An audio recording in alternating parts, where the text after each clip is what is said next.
भाई किशोर नाकोला भेटली काजूंची खबर. मग काय भाई थांबते काय, लावली रस्त्याच्या कडेला गाडी आणि निघला भाई चालत चालत. मामाचं रान माहिती आहे ना किशोर, नाही तर मार खायला लावशील आपल्याला.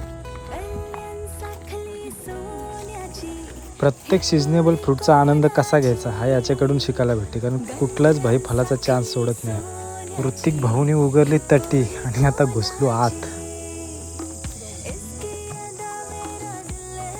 कच्च्या बिया बघा भाई किती लागलेल्या आहेत त्या.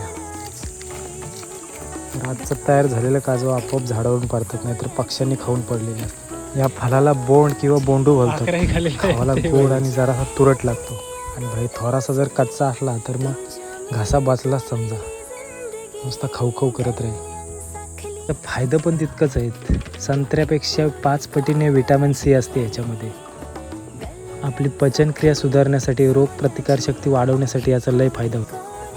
याच्यात कॅल्शियम, मॅग्नेशियम, फायबर असते, त्याच्यामुळे हाडं आपली मजबूत होतात. इतकाच नाही तर आपली त्वचासुद्धा निरोगी राहते. याच्यापासून सिरप, जाम आणि फेनी नावाची दारूसुद्धा बनवतात.